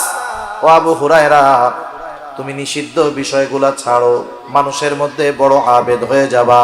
আর একটা হাদিস আপনাদেরকে শোনাই। রাসূল আকরাম সাল্লাল্লাহু আলাইহি ওয়াসাল্লাম একদিন ফজরের নামাজের পূর্বে মসজিদে নববীর মধ্যে বসে আছেন। ফজরের নামাজের পূর্বে হঠাৎ করে রাসূলুল্লাহ সাল্লাল্লাহু আলাইহি ওয়াসাল্লাম বলতেছেন, শোনো, এখন যেই ব্যক্তি দরজা দিয়ে ঢুকবে সে জান্নাতি। নবীজি ঘোষণা দিলেন, এখন যেই ব্যক্তি দরজা দিয়ে ঢুকবে সে জান্নাতি। এই ঘোষণা দেওয়ার সাথে সাথে সবার নজর দরজার দিকে, কোন আল্লাহর বান্দা ঢুকতেছে। সবাই দরজার দিকে তাকায় দেখলো একজন লোক ঢুকছে। যেই লোকটার অজুর পানি দাড়ি বেয়ে বেয়ে পড়তেছে আর বাম হাতের মধ্যে তার জুতা। এই লোকটা মসজিদের দরজা দিয়ে ঢুকলো। প্রথম দিন গেল, দ্বিতীয় দিন আবার রাসূলুল্লাহ সাল্লাল্লাহু আলাইহি ওয়াসাল্লাম বলতেছেন ফজরের নামাজের পূর্বে, এখন যেই ব্যক্তি দরজা দিয়ে ঢুকবে সে জান্নাতি। সবার নজর দরজার দিকে। দেখা গেল গতদিন যেই লোকটা যেই অবস্থায় ঢুকছিল আজকেও সে ঢুকছে। তার মানে অজুর পানি দাড়ি বেয়ে পড়তেছে আর হাতের মধ্যে জুতা নিয়ে মসজিদে ঢুকলো। 2 দিন চলে গেল। তৃতীয় দিন ফজরের নামাজের পূর্বে আবার রাসূলুল্লাহ সাল্লাল্লাহু আলাইহি ওয়াসাল্লাম বলেন, শোনো, এখন যেই ব্যক্তি দরজা দিয়ে ঢুকবে সে জান্নাতি। আবার তাকায় দেখে সবাই গত 2 দিন যে ঢুকছে আজকেও সে। এক লোকের ব্যাপারে নবীজির ঘোষণা পরপর 3 দিন যে লোকটা জান্নাতি, এই লোকটা যে জান্নাতি কোনো সন্দেহ আছে? কোনো সন্দেহ নেই। একজন সাহাবী, তার নাম হলো আব্দুল্লাহ ইবনে আমর ইবনুল আস রাদিয়াল্লাহু তাআলা। উনি চিন্তা করতেছেন এই লোকটার ব্যাপারে পরপর নবীজি 3 দিন জান্নাতি হওয়ার ঘোষণা দিল, ও যে জান্নাতি কোনো সন্দেহ নেই, কিন্তু ওর ব্যাপারে এমন ঘোষণা আসার কারণটা কি? আব্দুল্লাহ ইবনে আমর ইবনুল আস চিন্তা করলেন ওর বাড়িতে যাইতে হবে, থাকতে হবে, দেখতে হবে। আব্দুল্লাহ ইবনে আমর ইবনুল আস ওই লোকটার কাছে গিয়ে বলে, ও ভাই, আমি 3টা দিন তোমার বাড়িতে মেহমান হতে চাই, 3টা রাত তোমার বাড়িতে থাকবো। আমার খাবার টাবার কোনো কিছুর দরকার নাই, শুধু আমি 3টা রাত এশা থেকে ফজর তোমার বাড়িতে অবস্থান করব। লোকটা বলে ঠিক আছে, কোনো অসুবিধা নাই। এইবার এশার নামাজ পড়ে 2 জন একসাথে বাড়িতে চলে গেল। স্বাভাবিক আল্লাহওয়ালা বুজুর্গ যারা, বড় আবেদ যারা, তারা রাতের নিরিবিলি সময়টাকে আল্লাহ তাআলাকে বেশি ডাকে, ঠিক কিনা বলেন? এইবার ওই লোকটা অপেক্ষা করতেছে, আব্দুল্লাহ ইবনে আমর ইবনুল আস অপেক্ষা করতেছে যে লোকটা কখন ঘুম থেকে উঠবে আর তার স্পেশাল আমলগুলা শুরু করে দিবে। অপেক্ষায় আছে, সারা রাত জেগে থাকলো আব্দুল্লাহ ইবনে আমর ইবনুল আস, কিন্তু লোকটার ঘুম থেকে উঠার নামে কোনো খবর নাই। ফজরের আজান দিল আর ঘুম থেকে উঠলো। প্রথম দিন সারা রাত জেগে থাকলো কিন্তু কোনো আমল দেখলো না। দ্বিতীয় দিন রাত আবার চিন্তা করতেছে আজকে বুঝি কিছু আমল করতে পারে, হয়তো গতকাল কোনো কারণে ঘুম থেকে উঠতে পারে নাই। আবার সারা রাত সজাগ, এশার নামাজ পড়ে ঘুমায়, ফজরের নামাজে উঠে। চিন্তা করলো 2টা দিন চলে গেল, রাতে তো ঘুম থেকেই উঠলো না। এইবার তৃতীয় দিন অপেক্ষমান, সারা রাত সজাগ, আল্লাহর বান্দা আজকেও এশার নামাজ পড়ে ঘুমায়। এশার আজান না ফজরের আজান দিল আর ঘুম থেকে উঠলো। 3 দিন সারা রাত জেগে থেকে দেখলো কোনো আমল নাই। কি করলো সারা রাত? কিছুই না, খালি ঘুমাইছে। আব্দুল্লাহ ইবনে আমর ইবনুল আস রাদিয়াল্লাহু তাআলা আনহু উনার কৌতূহল আর দমন করে রাখতে পারেন নাই। এইবার লোকটাকে জিজ্ঞাসা করতেছে, ও ভাই, আমি পরপর 3টা রাত তোমার বাড়িতে অবস্থান করার কারণ হলো, আল্লাহর নবী, আমি তোমার বাড়িতে যেই 3 দিন অবস্থান করলাম তার আগের 3টা দিন ফজরের নামাজের পূর্বে তোমার ব্যাপারে জান্নাতি হওয়ার ঘোষণা দিয়েছেন। আমি একটু দেখতে চেয়েছিলাম তুমি কোন স্পেশাল আমল করো যার কারণে আল্লাহর নবী তোমার ব্যাপারে জান্নাতের সুসংবাদ দিয়ে দিলেন। এই স্পেশাল আমলটা দেখার জন্য আসলাম, কিন্তু তুমি তো এশার নামাজ পড়ে ঘুমাও আর ফজরের আজান দিলে উঠো, কারণটা কি? এইবার লোকটা বলে, শোনো ভাই, রাসূলুল্লাহ সাল্লাল্লাহু আলাইহি ওয়াসাল্লাম যদি আমার ব্যাপারে এমনটা বলে থাকেন তো আলহামদুলিল্লাহ। তুমি যে আশায় রাত্রি যাপন করেছো যে আমি কোনো স্পেশাল আমল করি নাকি, তুমি শুধু শুধু রাত জেগেছো। তুমি আমাকে ওই 3 দিন যেমনটা দেখেছো প্রতিটা দিন আমার এমন ভাবেই কেটে যায়। তার মানে আমি রাত্রে জাগিও না, কোনো নফল ইবাদত করি না। যারা করে, অভ্যাস আছে, যারা করেন বাদ দিবেন না, এটা আমি অন্য জিনিসের জন্য বলতেছি। এখন দেখেন, তাহলে তুমি কোন আমলের কারণে এমন হয়েছে? বলে, হ্যাঁ, আমার একটা জিনিস মনে হয় এটার জন্য হতে পারে। আমি 5 ওয়াক্ত নামাজ পড়ি, 5 ওয়াক্ত নামাজ পড়ি, হারাম হালাল বেঁচে চলি, অন্যের হক নষ্ট করি না। যতটুকু ফরজ ওয়াজিব সুন্নাত আছে এইটুকু করি। বলেন, ফরজ ওয়াজিব সুন্নাত, সুন্নাতে মুআক্কাদা, এটা একটা মুমিনের জন্য স্বাভাবিক কর্ম, ঠিক কিনা বলেন? নামাজ পড়া এটা স্পেশাল কোনো ক্রেডিট না। আমি নামাজ পড়ি, নামাজি, এটা কোনো ক্রেডিট না। এটা আমার দায়িত্ব, এটা আমার কর্ম, এটা আল্লাহর পক্ষ থেকে আমার প্রতি আদেশ, এটা আমি করতে বাধ্য। তা আমি ওইগুলাই করি। আর অতিরিক্ত কি করি? যখন রাতে আমি ঘুমাইতে যাই, বিছানায় শোয়ার পরে আমাকে যারা কষ্ট দিয়েছে আমি তাদেরকেও মাফ করে দেই, আর কারো ব্যাপারে যদি আমার কোনো কষ্ট থাকে আমি তাদেরকেও মাফ করে দেই। সুবহান। মানে আমি আমার অন্তরটাকে ক্লিয়ার কইরা ঘুমাই। এখন বলেন, এই সাহাবী 5 ওয়াক্ত নামাজ পড়ছে, এতটুকু ফরজ ওয়াজিব সুন্নাত গুলা মেনে চলছে, আর এক্সট্রা ওই আমলটা করছে, অথচ এতটুকু আমল আল্লাহর রাসূল সাল্লাল্লাহু আলাইহি ওয়াসাল্লাম তার ব্যাপারে জান্নাতের সুসংবাদ দিয়ে দিয়েছেন। সুবহানাল্লাহ। এজন্য আমি আপনাদেরকে বলতে চাই যে কথা, যে অনেক ইবাদত করার কথা আমি আপনাদের বলবো না, আমি অনুরোধ করব গুনাহ ছাড়েন আর ফরজ ওয়াজিব সুন্নাতে মুআক্কাদা এতটুকুর মধ্যে জীবনটাকে আনেন। আল্লাহর রাসূলের কথা অনুযায়ী তাকুন আ'বাদান নাস, মানুষের মধ্যে সবচাইতে বড় আবেদ হয়ে যাওয়া যাবে, ঠিক কিনা বলেন? আরে আবেদ দুনিয়ার মানুষ সার্টিফিকেট দিলে তো হবে না। দুনিয়ার মানুষ আপনারে আমারে আল্লাহর ওলি বুজুর্গ যা বলে বলুক, এই বুজুর্গি মরার পরে আছে কিনা, আল্লাহর দরবারে আছে কিনা, এটা হলো মূল, ঠিক কিনা বলেন? সেজন্য নবীজির 1 নাম্বার নসিহত, হারাম ছাড়ো, গুনাহ ছাড়ো, মানুষের মধ্যে সবচাইতে বড় আবেদ হয়ে যাবা। 2 নাম্বার নবীজি বলেন, ওয়া আরদা বিমা কসামাল্লাহু লাক তাকুন আগনান নাস। নবীজি বলেন, আল্লাহ তাআলা তোমার জন্য যতটুকু নির্ধারণ করে রাখছে, আল্লাহ তাআলা তোমার জন্য যতটুকু নির্ধারণ করে রাখছে ওইটুকুর উপরে তুমি সন্তুষ্ট থাকো। তার মানে এখানে স্বল্পে তুষ্টর শিক্ষা আমাদেরকে দেওয়া হচ্ছে।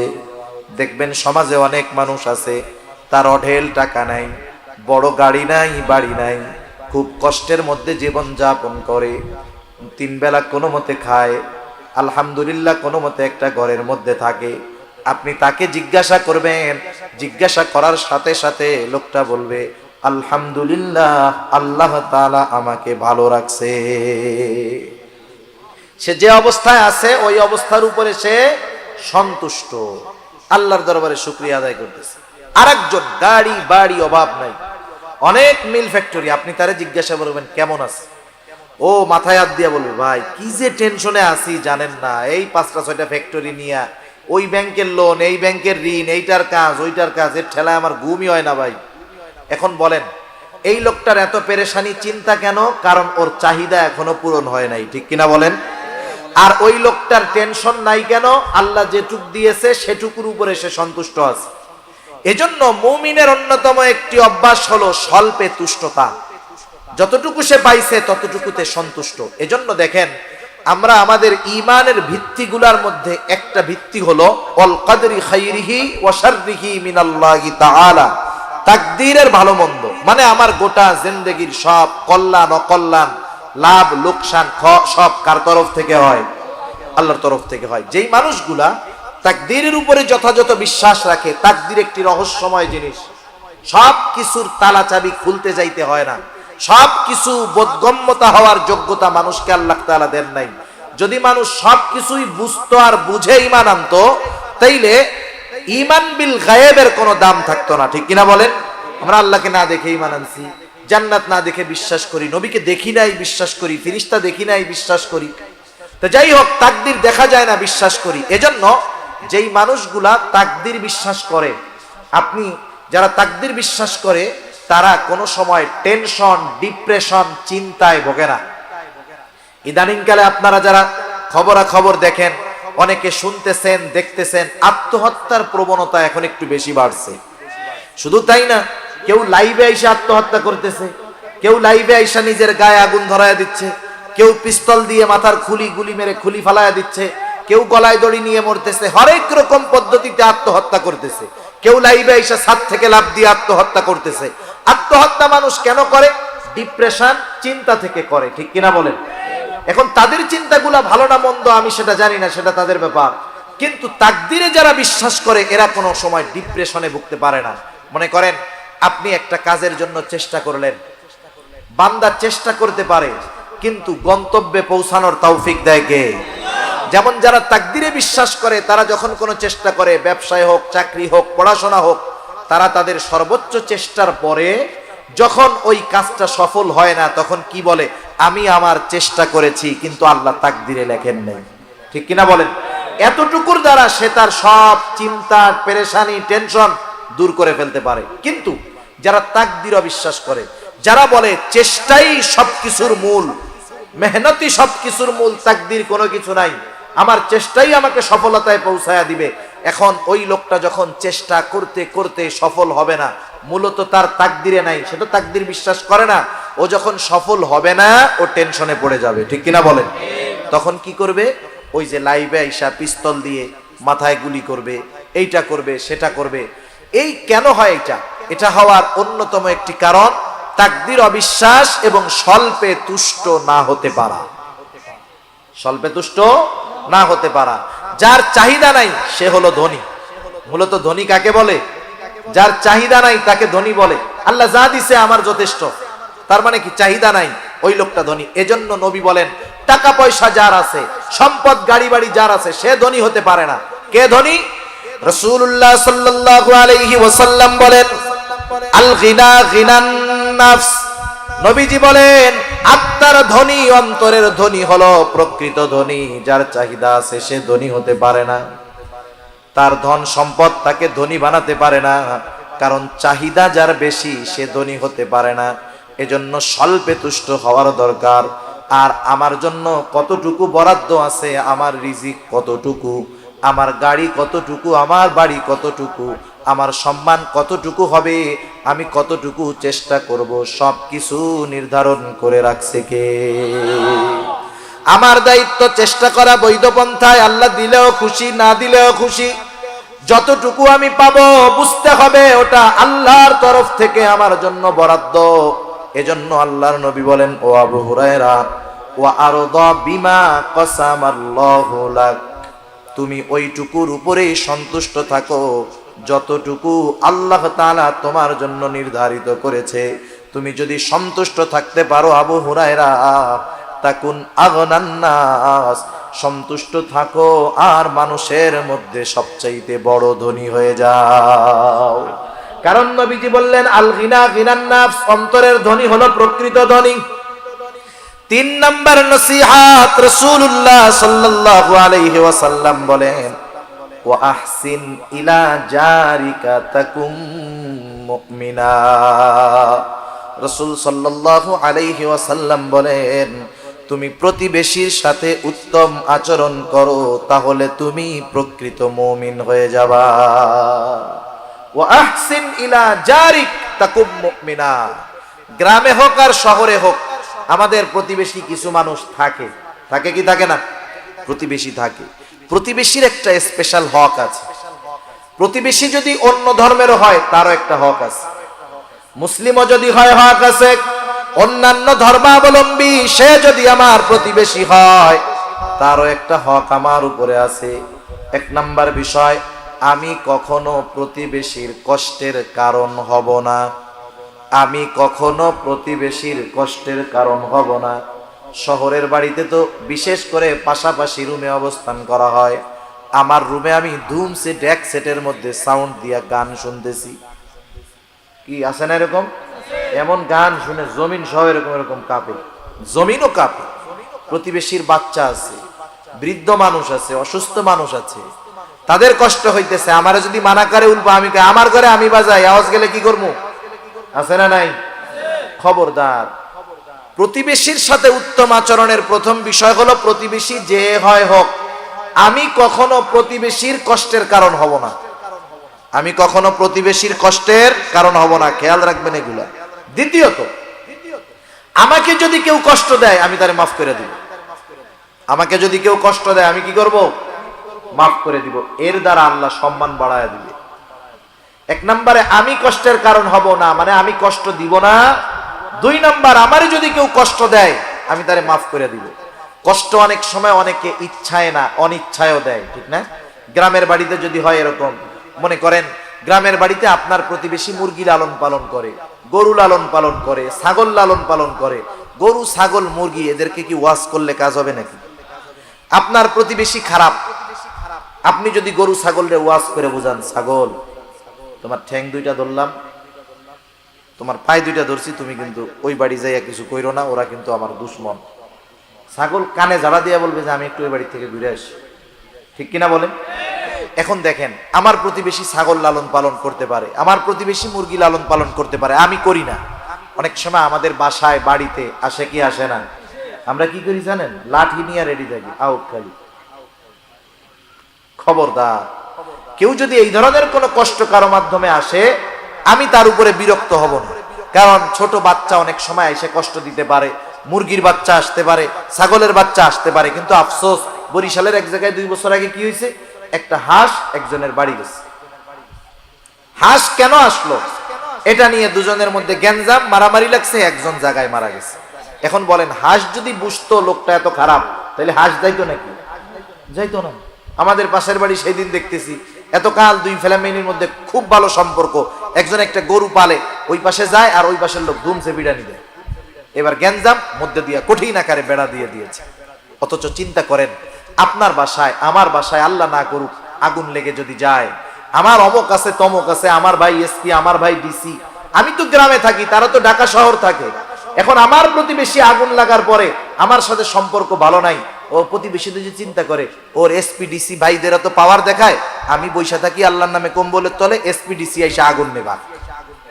এসপি ডিসি আসতে আসতে ওই ঘর আর ঘর থাকবে না, ছাই হয়ে যাবে, ঠিক কিনা বলেন?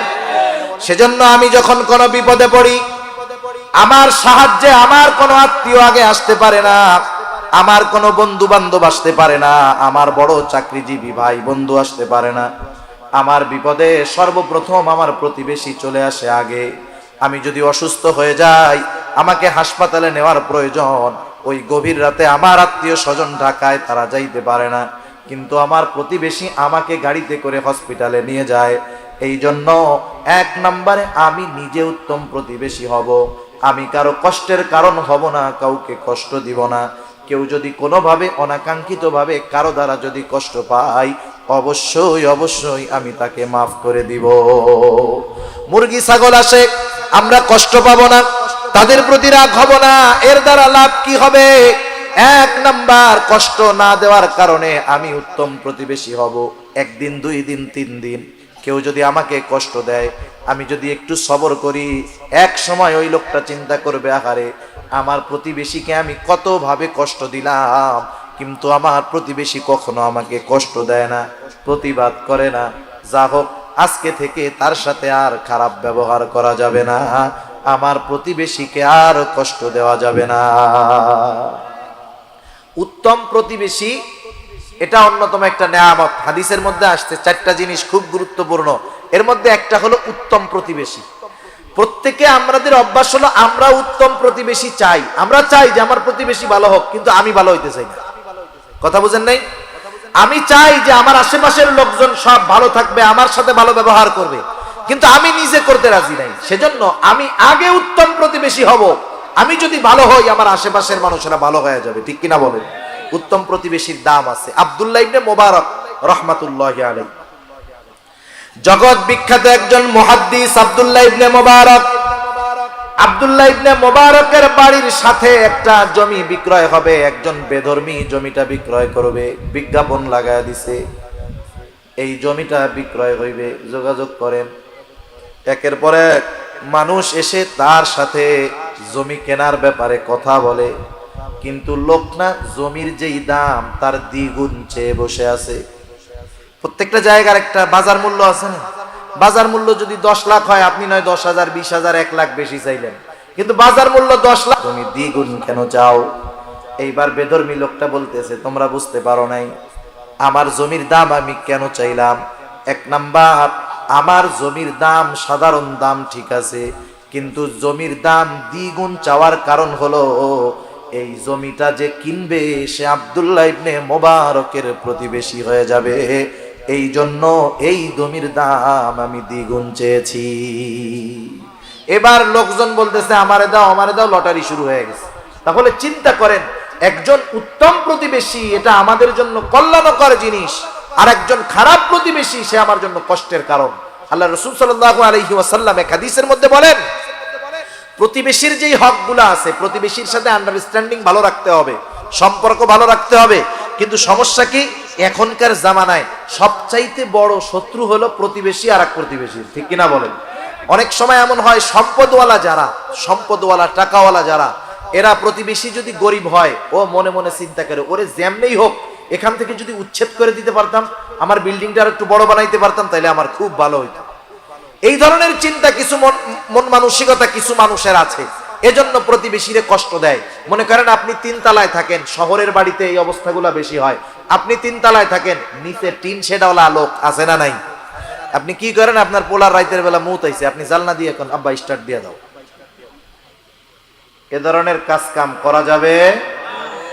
জানালা দিয়ে থুতু ফালাবেন না, কাশি ফালাবেন না, কারণ আপনার প্রতিবেশী ওইখানে আছে, এটা তার জন্য কষ্টের কারণ হবে। আল্লাহর রাসূল সাল্লাল্লাহু আলাইহি ওয়াসাল্লাম এগুলা নিষেধ করেছেন।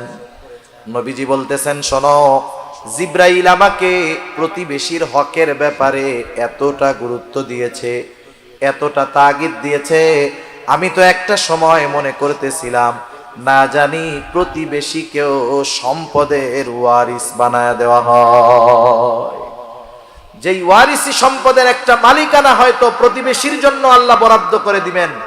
প্রতিবেশীর ব্যাপারে এতটা গুরুত্ব আল্লাহ রাব্বুল আলামিন আমার আপনার রাসূলকে দিয়েছেন, এটা আমাদের শিক্ষার জন্য। সেজন্য আমরা প্রতিবেশীর সাথে ভালো আচরণ করব। নবীজি বলেন, তাইলে কি হবে? তাইলে তোমরা প্রকৃত মুমিন হতে পারবা। সুবহানাল্লাহ বলেন। কারণ আমার দ্বারা যদি কেউ কষ্ট পায়, আমি যদি হাজি হই, গাজী হই, তাহাজ্জুদ গুজারি হই, আমি প্রকৃত মুমিন মুসলমান হতে পারি নাই। আমি আমার প্রতিবেশীকে কথার মাধ্যমে কষ্ট দেই, জবানের মাধ্যমে কষ্ট দেয়, হাত পা কথা অঙ্গ প্রত্যঙ্গের দ্বারা কষ্ট দেয়, আমি প্রকৃত মুমিন হতে পারি নাই।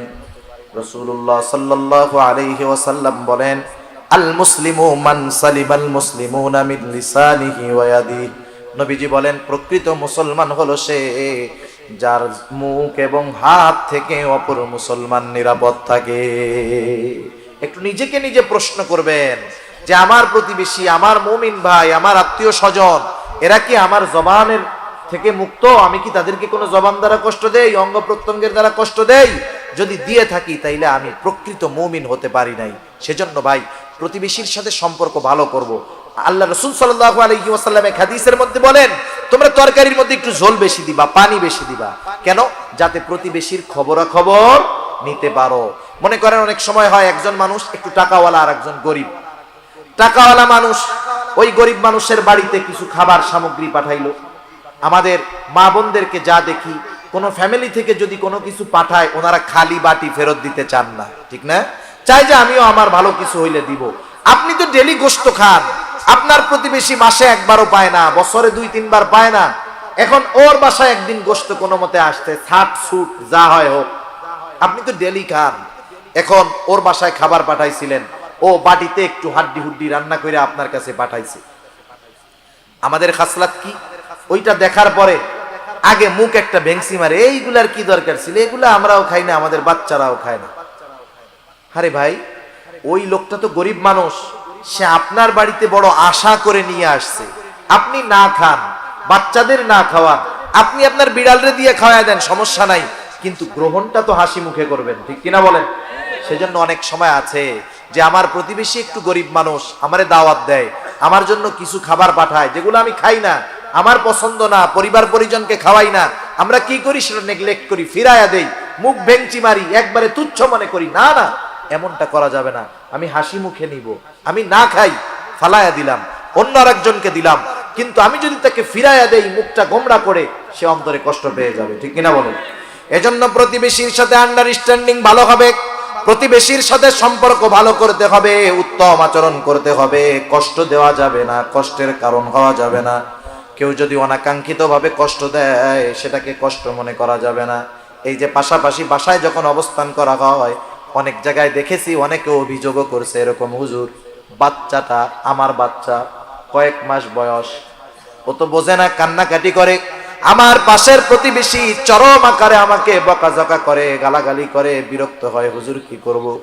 আমি বললাম, ভাই কি বলবো, একটু চিন্তা করে দেখেন, কোন বাচ্চা কি ইচ্ছা করে কান্না করায় নাকি? মা বাবা কান্না করে, মা বাচ্চা আইসা মা বাবাকে ধমক দেয়, কত খারাপ কথা বলে। এরকম অনেক সময় হতে পারে যে একজনের বাচ্চা কান্নাকাটি করতেছে রাতভর, আপনার একটু কষ্ট হচ্ছে, আপনি একটু সবর করেন না, আল্লাহ তাআলা এর প্রতিদান দিবে, ঠিক আছে ইনশাআল্লাহ। এগুলো আমরা খেয়াল রাখবো যে আমরা উত্তম প্রতিবেশী হব, উত্তম প্রতিবেশী হব, আর আল্লাহ তাআলা তাইলে আমাদেরকে উত্তম প্রতিবেশী মিলায় দিবে। 3 নাম্বার নবীজি বলেন, 4 নাম্বার নবীজি বলেন, ওয়া আহিব্বা লিন-নাস মা তুহিব্বু লিনাফসিকা তাকুম মুসলিমা। রাসূলুল্লাহ সাল্লাল্লাহু আলাইহি ওয়াসাল্লাম বলেন, তুমি মানুষের জন্য সেটাই পছন্দ করবা যেটা নিজের জন্য পছন্দ করো। তুমি মানুষের জন্য সেইটা পছন্দ করবা যেটা নিজের জন্য পছন্দ করো। এই যে রমজান মাস আসতেছে, বিভিন্ন গ্রুপ অফ ইন্ডাস্ট্রি জাকাত দিবে, জাকাত দিবে না? জাকাত দিবে, জাকাত, জাকাতের শাড়ি, জাকাতের লুঙ্গি ওই ঢাকা থেকে আনবে, এক একজনের একটা লুঙ্গি দিবে, একটা জাকাতের শাড়ি দিবে। মানুষ হুড়োহুড়ি করে আনতে যাবে, আনতে গিয়াও আবার অনেক মানুষ মারাও যাবে, ঠিক কিনা বলেন? এদেশে সব কিছুর দাম আছে, শুধু মানুষের জীবনের দাম নাই। তামাম দুনিয়ায় সব কিছুর দাম আছে, মানুষের জীবনের দাম নাই। ওই যে 25-30 জন প্রতি বছরই এরকম 50-60-100 জন মারা যায়, কিন্তু সিস্টেমের পরিবর্তন নাই। কারণ যারা জাকাত দেয় এরা আল্লাহর জন্য দেয় না, ওরা দেখানোর জন্য দেয়। আল্লাহর জন্য যদি জাকাত দিত তাইলে জাকাত গ্রহীতাও একটা সময় জাকাত দেওয়ার যোগ্যতা অর্জন করতো, ঠিক কিনা বলেন? মনে করেন জাকাতের মালের সিস্টেম হলো, যার উপরে জাকাত ফরজ সে যখন একজন মানুষকে, অসহায় দুস্থ মানুষকে জাকাতের টাকা দিয়ে দিবে, তখন ওই টাকার মালিকটা সে হয়ে যাবে। আর যারা যাকাত দেয় তাদের এই ক্রেডিট নেওয়ার কোনো ভাব নাই যে আমি যাকাত দিচ্ছি, বরং বিষয়টা এমন না, বরং বিষয় হলো আল্লাহ সুবহানাহু ওয়া তাআলা ধনীর সম্পদের মধ্যে দরিদ্র গরিব অসহায়ের হক রেখে দিয়েছেন আল্লাহ তাআলা। যাকাত দেওয়া মানে কোনো দরিদ্র অসহায়কে সহযোগিতা করা তা নয়, বরং আল্লাহ প্রদত্ত হকটা তার কাছে পৌঁছায়া দেওয়া, ঠিক কিনা বলো?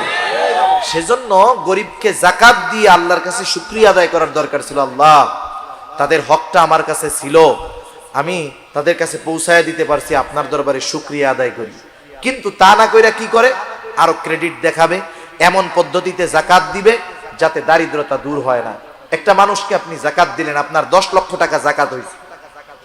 স্বাভাবিকভাবে আমাদের দেশে কোনো মানুষের কাছে যদি 50-55 হাজার টাকা, 52.5 ভরি রূপা অথবা 7.5 ভরি রূপা যদি উভয়টা টাকা মিলায়া থাকে, তাইলে 52.5 ভরি রূপায় যেই পরিমাণ টাকা হয়, ওই টাকা যদি কারো কাছে 1 বছর সংরক্ষিত থাকে, তাহলে সে সাহেবে যাকাত হয়ে যায়, তার উপরে যাকাত দেওয়া ওয়াজিব হয়।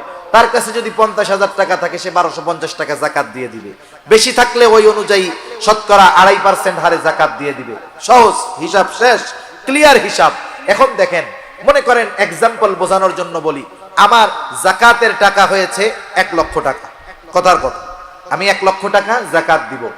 আমি যদি 200 মানুষের মধ্যে ওই 1 লক্ষ টাকা দেই, এক একজন পাবে কয় টাকা? 500 টাকা। কয় টাকা? 500 টাকা দিয়ে আজকের জামানায় একদিনের বাজার হয় না।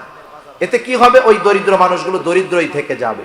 কিন্তু আমি যদি এটা করতাম, আমি 10টা রিক্সা কিনলাম, 1 লক্ষ টাকা দিয়ে 4টা-5টা আমি ইজি বাইক কিনলাম, রিক্সা কিনলাম, আমি 10 জন যাকাত গ্রহীতা নিতে পারে এমন লোককে বললাম, ভাই শোনো, এই যে 10টা রিক্সা 10 জনকে দিলাম, ওই এক একজনের ফ্যামিলিতে 5 জন করে যাকাত খাওয়ার উপযুক্ত লোক আছে, আমি একজনকে দিলাম, উপকার হলো 6 জনের। কয়জনের?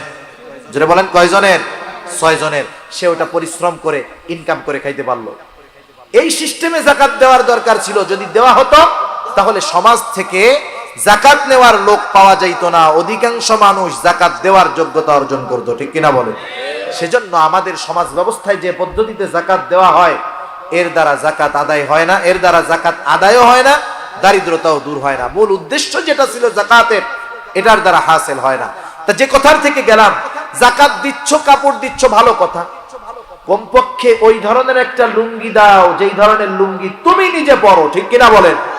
ওই ধরনের একটা শাড়ি দাও যেই শাড়ি তুমি তোমার ওয়াইফকে পছন্দ করে কিনে দাও।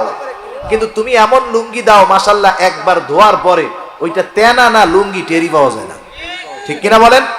বলেন তো, এরকম যদি কাউরে দেয়, সে যদি ওইটা নিয়ে বলে, স্যার এইবারের এই কাপড়টা, যেহেতু দেওয়ার পরে মালিক তো আমি, দেওয়ার পরে মালিক তো ওই যাকাত গ্রহীতা, সে তখন ওইটা কাউরে হাদিয়া দিতে পারবে, কোনো অসুবিধা নেই।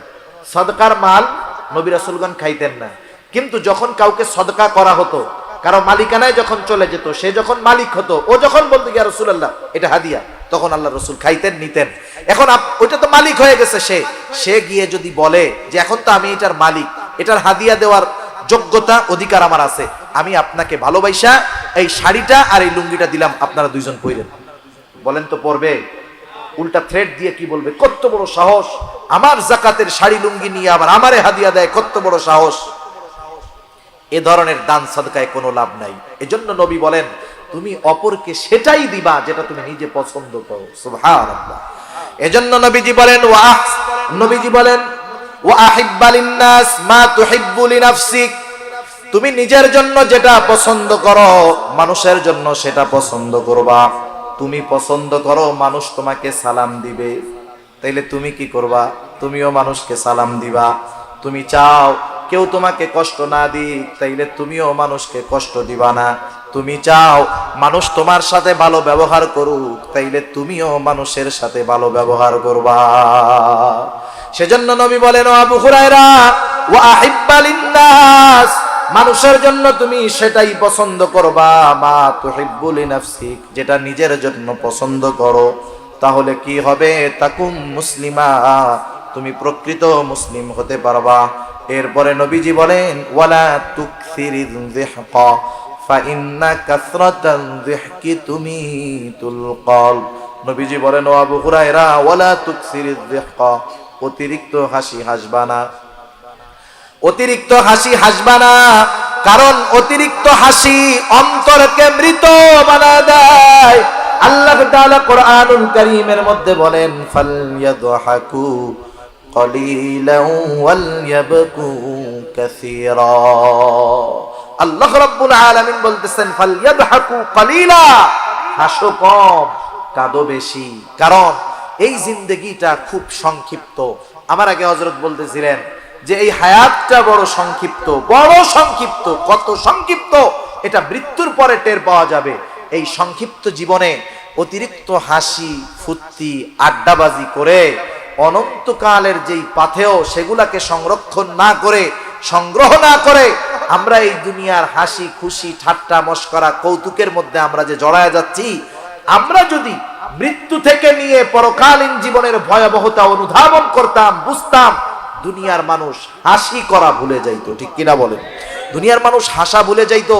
দেখেন সাহাবায়ে কেরাম কান্নাকাটি করতেন, কি পরিমাণ কান্নাকাটি করতেন। জান্নাতের সুসংবাদ পাওয়ার পরেও তারা কান্নাকাটি করতেন। আমি একটা ঘটনা বলে আলোচনা শেষ করে দিব, 5-7 মিনিট আর বেশি না। হযরত ওসমান রাদিয়াল্লাহু তাআলা আন, নাম শুনছেন না আপনারা? রাসূল আকরাম সাল্লাল্লাহু আলাইহি ওয়াসাল্লাম হযরত ওসমান রাদিয়াল্লাহু তাআলা আনহুর সাথে ওনার দুটো কন্যা বিবাহ দিয়েছেন। প্রথম জন মারা যাওয়ার পরে দ্বিতীয় জন দিলেন, দ্বিতীয় জনও মারা গেছে। এখন নবীজির আর অবিবাহিত কোনো কন্যা নাই। নবীজি বললেন, ও ওসমান, আমার তো আর কোনো কন্যা অবিবাহিত নাই, যদি আমার আরো একটা কন্যা থাকতো তোমার সাথে আমি তাকে বিবাহ দিয়ে দিতাম। এই হযরতে ওসমান রাদিয়াল্লাহু তাআলা আনহুর ব্যাপারে নবীজি কি বলেন? মক্কা থেকে যখন মদিনায় সাহাবারা গেল, মুসলমানদের সাথে ইহুদিদের হিংসাত্মক মনোভাব, তারা মুসলমানদেরকে কষ্ট দিত। মদিনার ভিতরে কয়েকটা কূপ ছিল, কুয়া ছিল, চিনেন নাকি আপনারা? কোন জায়গায় বলে ইদারা, বলে না, অনেক গর্ত থেকে পানি উঠায়। টিউবওয়েলে দেখবেন এক জায়গায় পানি উঠাইছে, পানিটা এক পাশে খুব সুন্দর, পাশেই আর এক জায়গায় উঠাইছে, এত আয়রন আর্সেনিক, খাওয়াই যায় না, গন্ধ হয় কি হয় না? মদিনার বুকে এরকম কয়েকটা কুয়া ছিল। সবগুলা কুয়ার পানি ছিল লবণাক্ত, পান করার জন্য অনুপযুক্ত। আরেকটা কুয়া ছিল মিষ্টি পানির কুয়া, পানের জন্য উপযুক্ত। কিন্তু কুয়াটার মালিক ছিল একজন ইহুদি। সে সবাইকে পানি নিতে দিত, কিন্তু মুসলমানদেরকে পানি নিতে দিত না। বিভিন্ন রকমের টাল বাহানা করত, কষ্ট দিত। পানি কিন্তু জটিল এক জিনিস। পানি যদি দেহে যদি পানি শূন্যতা দেখা দেয়, হরেক রকমের রোগ দেখা দিতে পারে। অনেক সময় দেখবেন এক জায়গায় একজন মানুষ চট্টগ্রামের পানি খেয়ে অভ্যস্ত, সিলেট যাইয়া কয়েকদিন পানি খাইছে, পেটের অবস্থা খারাপ, হয় কি হয় না? সেজন্য পানির কষ্ট মুসলমানদের, ইহুদিরা ঠিকমতো পানি দেয় না। রাসূল আকরাম সাল্লাল্লাহু আলাইহি ওয়াসাল্লামের কাছে বলা হলো, ইয়া রাসূলুল্লাহ, পানির বড় কষ্ট, ইহুদি আমাদেরকে ঠিকমতো পানি দেয় না, পানি পান করার পানি পাই না। রাসূল আকরাম সাল্লাল্লাহু আলাইহি ওয়াসাল্লাম সাহাবাদের কষ্ট দেখে বললেন, তোমাদের মধ্যে কে আছো ইহুদির কাছ থেকে কুয়াটা ক্রয় করে কিনে মুসলমানদের পানির কষ্ট দূর করে দিবা? কে আছো? কে আছো এই কাজ করবা? নবীজি ঘোষণা দিয়ে দিয়েছেন। আর সবাই জানে আল্লাহর রাসূল যখন কোনো কথা বলেন, যখন কোনো আদেশ করেন, কিছু বলেন, সাহাবারা তাদের জীবন দিয়ে হলেও সেই আদেশ পালন করার চেষ্টা করে। ঠিক কিনা বলুন? ইহুদির কাছে খবর গেছে, ইহুদি বুঝতে পারছে কাম সারা, এইবার আমার এই কুয়া আমি 10 গুণ দাম দিয়ে বিক্রয় করতে পারবো, তারও বেশি দিয়ে পারবো, কারণ মুহাম্মাদের অনুসারী। এই কুয়ার যা দাম বলবো ওরা সেটা দিয়ে কিনবে। অনেকে আশা করে গেছে, মনে করেন কুয়ার দাম 10,000 টাকা, একজন নিয়ে গেছে 20,000। কুয়াটা বেচবা? হ্যাঁ বেচবো। কত দিবা? 20,000। আরে মিয়া, এই মাল কি 20,000 নাকি? কারণ কিছু কিছু সময় ডিমান্ড যখন বাড়ে, চাহিদা যখন বাড়ে, ডিমান্ড যখন বাড়ে, 2 টাকার জিনিসও 20 টাকা হয়ে যায়। ঠিক কিনা বলেন? এই যে করোনা যখন শুরুতে আসছে, শুরুতে করোনা যখন আসছে তখন খালি একই বিজ্ঞাপন, করোনা থেকে বাঁচতে হাত ধন, 3 ফিট দূরে থাকেন আর মাস্ক লাগান, এটা আপনাকে করোনা থেকে সুরক্ষা দিবে। মানে এই প্রচারণা যেই চলতেছে, অনেক ফার্মেসির দোকানে মাস্কের ডিব্বা বছরের পর বছর পয়রা রাখছে, একটাও বিক্রয় হয় নাই, ইঁদুরে খেয়া ফেলছে। ওই মাস্ক গুলাও এখন বেচার রাস্তা হয়ে গেছে, ঠিক কিনা বলেন? ওই সময় করোনার আগে আমিও মাস্ক ব্যবহার করতাম মাঝে মধ্যে। ওই মাস্কের এক একটা বান্ডিলে 50টা থাকতো, 30 টাকা, 35 টাকা, 40 টাকা, 50 টাকা দিয়ে এক একটা বান্ডিল কেনা যাইতো, উন্নত মানের জিনিস দিয়ে বানানো। এখন যেগুলো বাজারে পাওয়া যায় যে সার্জিক্যাল মাস্ক, ওগুলা একেবারে লো কোয়ালিটির জিনিস দিয়ে বানানো, কিন্তু ওই সময়ের গুলো হাই কোয়ালিটির ছিল। এই তো বাজারে বিক্রয় হয়তো 2 টাকা করে পিস সর্বোচ্চ। ওই মাস্ক বাজারে শর্ট পড়ে গেছে, 30, 40, 50 টাকা দিয়ে একটা মাস্ক কেনা লাগছে, ঠিক কিনা বলেন? এইবার ইহুদি চিন্তা করেছে, পেয়ে গেছি সুযোগ। একের পর এক সাহাবী যায়, সব সম্পদ নিয়ে যায়, কেউ ইহুদির কুয়াটা কিনতে পারে না। হযরত ওসমান গনি রাদিয়াল্লাহু তাআলা আনহুর কাছে খবর পৌঁছাইলো যে আল্লাহর রাসূল এমন কথা বলেছে, আর ইহুদি কুয়ার দাম বেশি চাইতেছে। হযরত ওসমান রাদিয়াল্লাহু তাআলা আনহু চলে গেল ইহুদির কাছে, গিয়ে বলে, ও ইহুদি, তুমি তোমার কুয়ার দাম কত চাও? ইহুদি বলে, কত দিবা? হযরত ওসমান রাদিয়াল্লাহু তাআলা আনহু বলে, আমি কত দিব তা নয়, তুমি যত চাইবা তত দিয়ে তোমার কুয়া আমি কিনে নিব। তোমার ব্ল্যাঙ্ক চেক দেওয়া হইল, তুমি সংখ্যা বসায় দাও, কত চাও?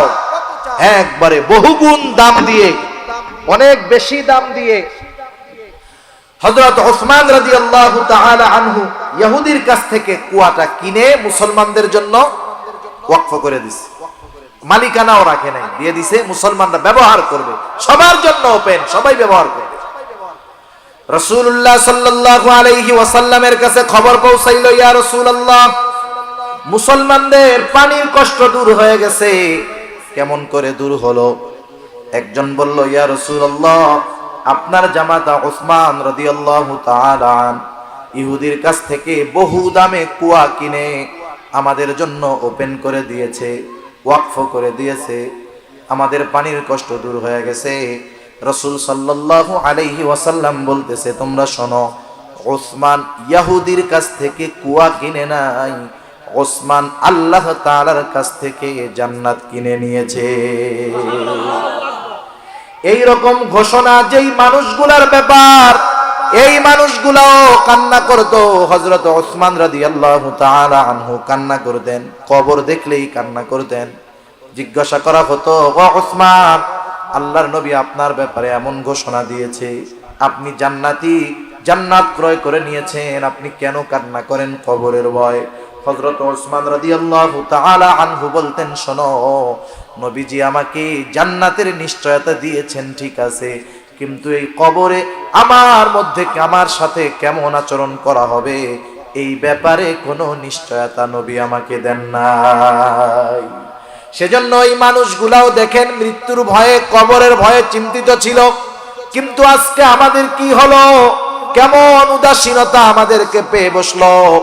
অট্ট হাসি, ঠাট্টা, মশকরা, এমনি তো চলে কৌতুক, মোবাইলে আছে, টেলিভিশনে আছে, আবার এখন আমরা হাসি কৌতুকের জন্য মাঝে মাঝে হুজুরও দাওয়াত করি, আছে না নাই? আরে এই হুজুরের ওয়াজ চলে, হুজুর বেটা হাসাইতেই পারে নাই।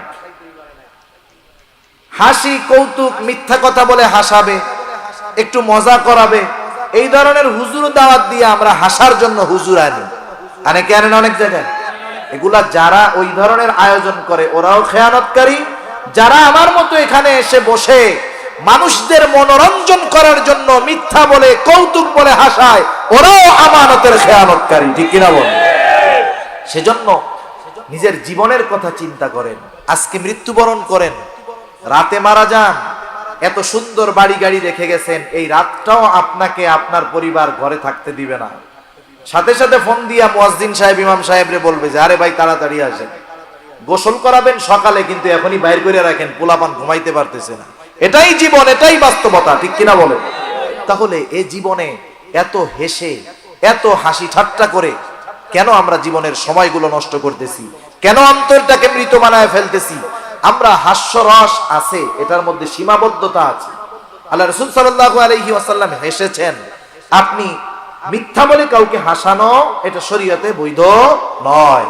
অধিকাংশ ক্ষেত্রে আমরা যা দেখি, শুনি, যতটুকু বুঝতেছি, এই হাসাহাসি যত কাণ্ড আছে অধিকাংশ ক্ষেত্রে মিথ্যা দিয়ে হাসানো হয়। এখান থেকে তো মিথ্যা বর্জনের শিক্ষা দেওয়ার কথা ছিল, কিন্তু এখান থেকেই যদি মিথ্যা বলে হাসানো হয় তাহলে মানুষ কি করবে? সেজন্য শরীয়তের মধ্যে বৈধতার মধ্যে থেকে হাস্যরস অবৈধ নয়। আর হাসির ক্ষেত্রে আমরা খেয়াল করব, ওই যে দৈত্যর মতো হা হা হা করে হাসবো না। হাসির সুন্নাত আছে না নাই? আল্লাহ রাসূল সাল্লাল্লাহু আলাইহি ওয়াসাল্লাম মুচকি হাসি হাসতেন। কি হাসি হাসতেন? মুচকি হাসি। সেজন্য হাসার ক্ষেত্রেও লিমিটেশন আছে। মুমিনের হাসাটাও হবে ইবাদত, মুমিনের কথাটাও হবে ইবাদত, ঠিক কিনা বলেন? সেজন্য আমরা আমাদের বিষয়গুলো খেয়াল রাখবো। অতিরঞ্জিত হাসাহাসি করব না, এতে আল্লাহর নবী বলেন কি হবে? কলব মারা যাবে। আর মৃত কলব ইবাদতের মজা পায় না, মৃত কলব ইবাদতে মজা পায় না। সেজন্য আল্লাহর নবীর নসিহতগুলো খেয়াল করব। একটু শোনেন। এক নাম্বার, আমরা যদি সবচাইতে বড় আবেদ হতে চাই আমাদেরকে গুনাহ ছাড়তে হবে।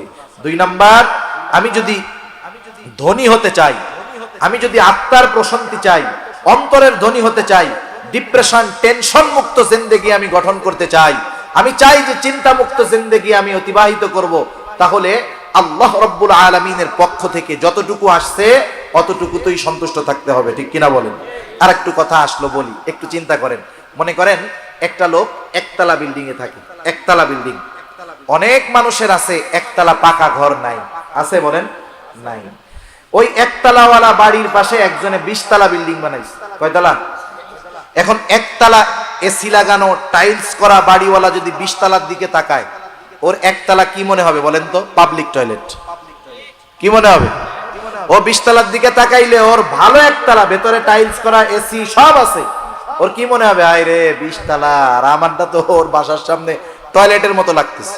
তাহলে দেখেন, আমি যখন উপরের দিকে তাকাইলাম, আমি যে অবস্থায় আছি আমি সন্তুষ্ট থাকতে পারলাম না।